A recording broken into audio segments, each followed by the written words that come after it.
The origin of God. A mystery so deep it will break you wide open. Before the stars were born, before time had breath, before the word beginning ever had meaning, there was God. Not just an idea, not a distant power, not a concept to be studied, but a being so real, oh holy, so complete, that everything we know, light, love, matter, space, and even time, flowed from him. We ask, where did God come from? But the deeper question is this: who was God before anything came into existence? You see, we live in a world where everything has a start and an end. Birthdays, sunrises, buildings, empires. But God, he doesn't fit into our calendars. He doesn't begin. He doesn't end. He simply is. That's what he told Moses. I am. Not I was, not I will be, but I always present, always existing, always God. And that's what makes this journey so sacred. Because when you and I begin to reflect on who God was before creation, we're not just diving into theology, we're being invited into intimacy, into mystery, into holiness, into the heart of someone who has always been and yet still chooses to draw near to us. Imagine that. The same God who spun galaxies into place existed forever without needing any of it. He didn't create because he was bored or lonely. He created because he is love, and love overflows. Love expresses. Love. So the universe wasn't born out of divine emptiness. It was born out of divine fullness. This video is not just about facts or theories. It's about wonder. It's about the beauty of a God who was never made, but who made everything with purpose, including you. And if you've ever felt small or forgotten or invisible in this massive world, I want you to know something. You were on his mind before the world ever turned. So take a breath, be still, let your heart listen. We're going back, not just to the beginning, but beyond the beginning, to a time before time, to the sacred silent mystery of the one who was, and is to come. Section 1. God has no beginning, the uncreated one. Before there was anything, there was God. Before light danced through space or the oceans roared on the earth, God already was. The Bible says in Psalm 92, before the mountains were brought forth, or ever, you had formed the earth and the world. Even from everlasting to everlasting, you are God. That verse doesn't just describe something ancient. It points to someone eternal, someone who never had a starting point. You and I, we were born. The trees around us grew, the stars were ignited. But God was never born. He never began. He simply is. He always has been. And that's what makes him holy, set apart, different, completely other than anything or anyone we know. That's why in Revelation 1:8 he declares, I am the Alpha and the Omega, who is and who was, and who is to come, the Almighty. He wraps himself around time, not the other way around. It's hard for our human minds to grasp. We want to ask, but where did God come from? Because everything else we know comes from somewhere. But that's just it. He didn't come from anything. He is the source. He is the origin. The very idea of beginning begins with him. He is the uncreated creator, the uncaused cause. There is nothing before him, and there never will be anything beyond him. This truth is more than a theological fact. It's a spiritual anchor. Because if God has no beginning, then his love for you has no expiration. If he was before all things, then nothing that comes after can surprise him or shake him. Your life, your journey, your brokenness, they are not new to him. He has seen it all, known it all, and chosen to love you through it all. To believe in the God with no beginning is to rest in the one who was never caught off guard by your pain, your questions, or your past. He saw you from before time began, and still, He called you. That means your value doesn't come from when you were born or what you've done. It comes from the God who never needed a beginning to start loving you. So when the storms rage and the future feels uncertain, look up. Remember the one who has no beginning, no ending, and no limit. The uncreated one holds your life in His eternal hands, and He will never let go. Section 2. Before time began, the eternal now of God. We measure life in seconds, minutes, days, and years. But God lives outside of all of it. He isn't just older than time. He's beyond it. In 2 Peter 3:8, the Bible reminds us, with the Lord a day is like 1,000 years, and 1,000 years are like a day. That's not just poetic language. It's a glimpse into how God sees existence. Not in sequence, but in wholeness. God doesn't watch time like we do. He isn't waiting for tomorrow or stuck in yesterday. He sees it all, every moment of your life, as if it's right now. That's why He can speak prophetically about your future, comfort you about your past, and walk with you fully in your present. He is the great I am, not I was, not I will be, right here, right now, always. When Moses asked God His name in Exodus 3:14, the Lord answered, I am who I am. It was more than a name, it was a declaration of timeless existence, a revelation that God is forever present, always active, always near. You are never ahead of God. You are never behind Him. You are always in His presence. This changes everything, because if God is in the eternal now, then your prayers don't have to travel far. Your cries don't echo into silence. He hears them immediately. He is with you immediately. When your heart breaks, He's already there. When your faith shakes, He's holding you steady even before you realize it. There's comfort in knowing that while we race against clocks and calendars, God is never rushed. He never panics. He never forgets. His plans are never late. His promises are never delayed. Everything He does flows from the fullness of eternity, not the pressure of time. And when you trust in Him, your life begins to align with that holy rhythm. So pause. Be still. Don't rush past this truth. You are not lost in time. You are held in eternity. The eternal now of God surrounds you, holds you, and leads you. He's not just watching your story, He's writing it from a place outside of time, yet still closer to your heart than your very breath. Section 3. The self-existing one. God's identity without us. There is something humbling, something breathtaking about realizing that God does not need us. He doesn't rely on our prayers, our worship, or even our belief to continue being who He is. Acts 17:24-25 says it clearly. The God who made the world and everything in it is the Lord of heaven and earth. He is not served by human hands, as if He needed anything, because He Himself gives all men life and breath and everything else. This is the heart of God's self-existence. He is not created. He is not dependent. He is not defined by anything outside of Himself. Long before we sang our first worship song or opened our first Bible, He already was. Long before a single angel cried holy, He was already holy. That's what makes Him God. We live in a world obsessed with validation. People chase likes, applause, and approval.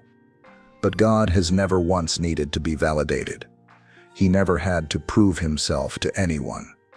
His existence is not a reaction to anything. It is the original, eternal reality. Before creation, before time, before you or I took a breath, God was full, whole, and lacking nothing. And yet here's the wonder. Even though God does not need us, He wants us. He chose to create. He chose to speak light. He chose to form humanity from the dust and breathe life into us. Not because He was empty, but because he is overflowing. Love doesn't create to fill a void. Love creates because it longs to share. That means your value doesn't come from how much you bring to the table. You are not an asset God needs. You are a soul God desires. He made you not to fix something missing in himself, but to invite you into something already perfect. His eternal love.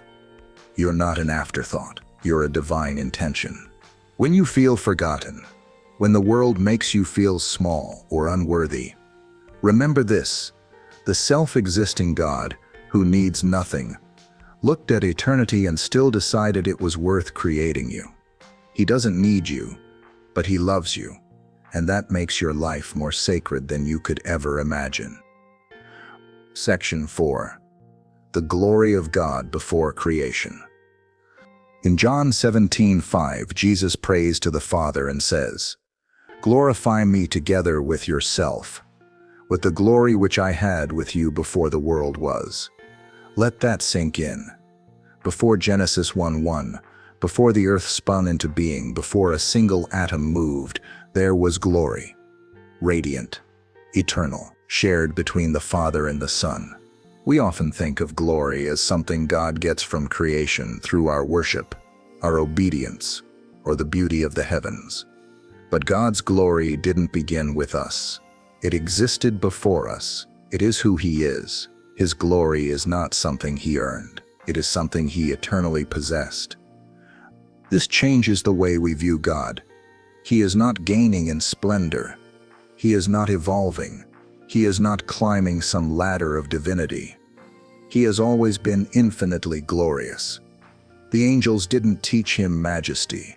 The mountains didn't add to his power. The stars didn't decorate him. He was glorious before anything began. And yet in love, he chose to reveal that glory. He spoke, "Let there be light," and it was not only the dawn of creation, it was the unveiling of his beauty. Every color, every sound, every heartbeat carries a whisper of that pre-creation glory. And Jesus came to bring us back into it, to restore us to the place where we could behold the Father's brilliance again.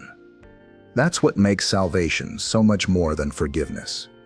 It's not just about escaping judgment. It's about being invited back into glory. The same glory Jesus shared with the Father before time is the same glory he now offers to share with us. Not because we earned it, but because he loved us enough to give it.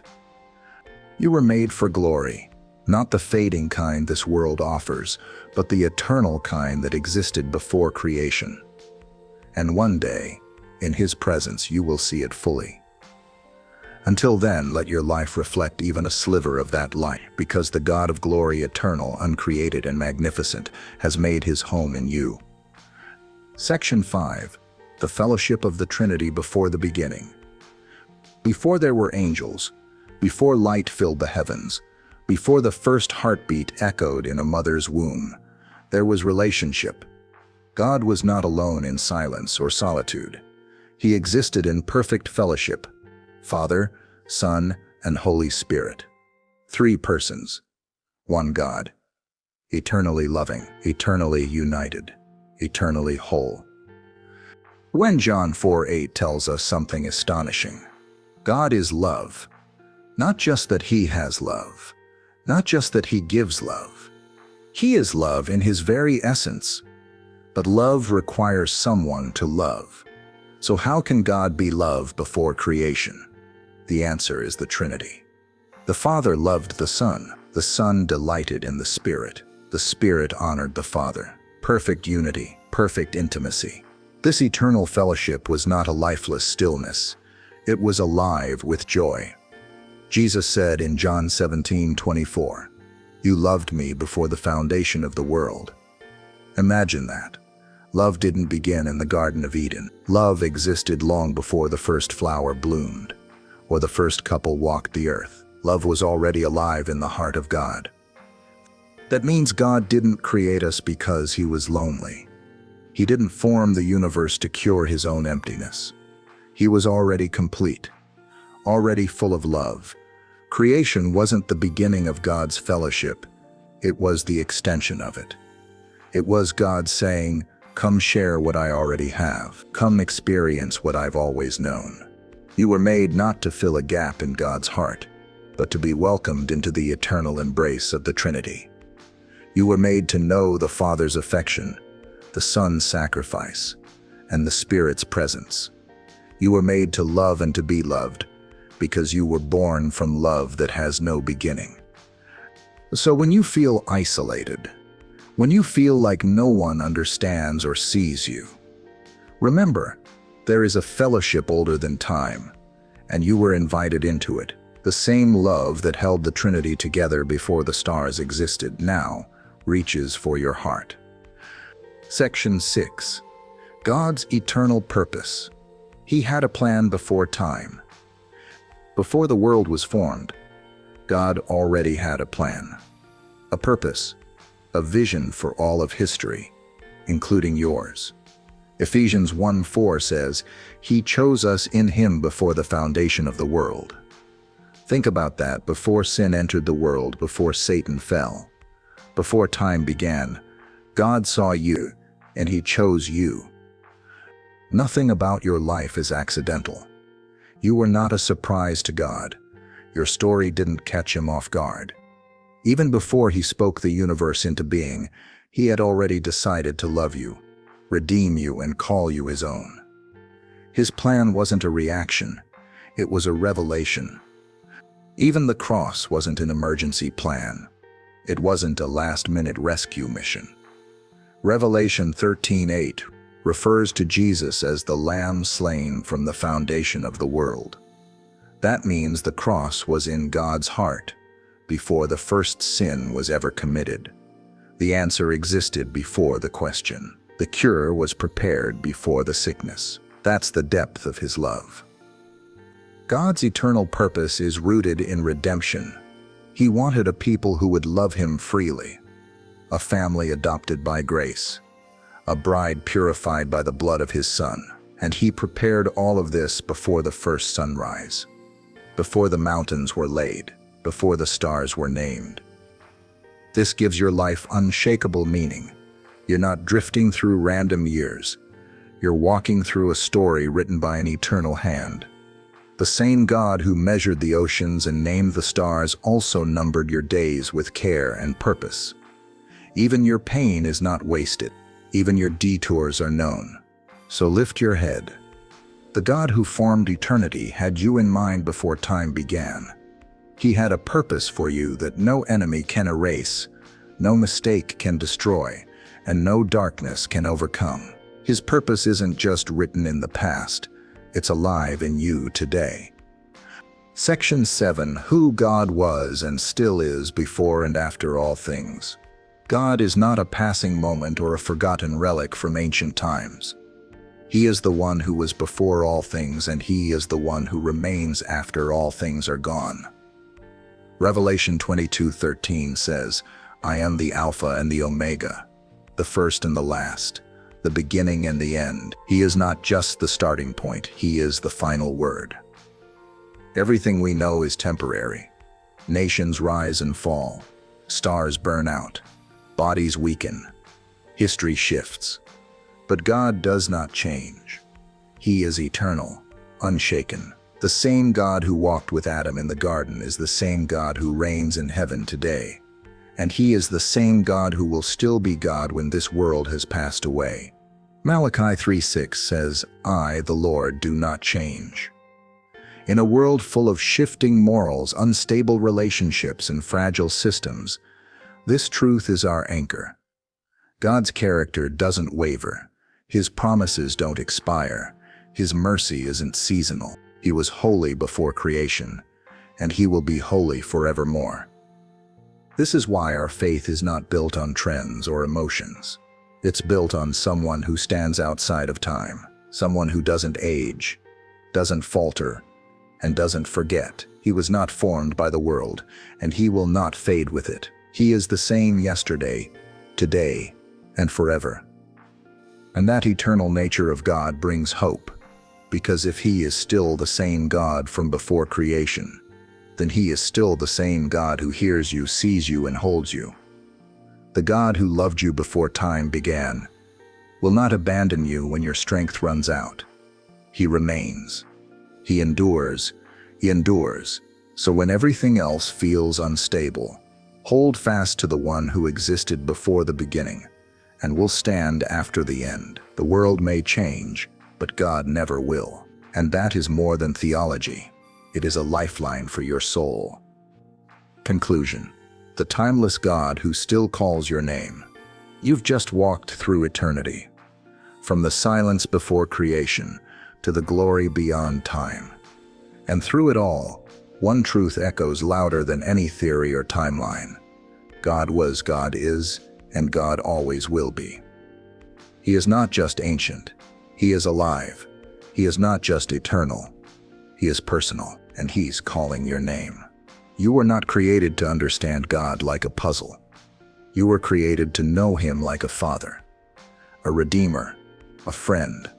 The same God who lived in eternal glory before the universe began is the same God who desires to live in your heart today. That is holy ground. That is overwhelming grace. If you've ever wondered whether your life has meaning, whether your story matters in the grand design of eternity, let this be your answer. Before the world was made, God had already chosen you in love. You were seen, you were planned, you were wanted. Don't let time define you. Don't let the failures of your past or the fears of your future tell you who you are. Let the eternal God write your identity. Let the God who stands beyond time step into your present and bring healing, purpose, and peace. This isn't just about God's origin. It's about your future. Because the God who never had a beginning wants to give you a new beginning, right here, right now. Not based on what you've done, but on who he is, and who he has always been. So say yes to him, not to religion, not to rules, but to relationship with the God who was before creation, and who still whispers your name in love. That whisper is not from long ago, it's happening now, because the Eternal One is calling you home.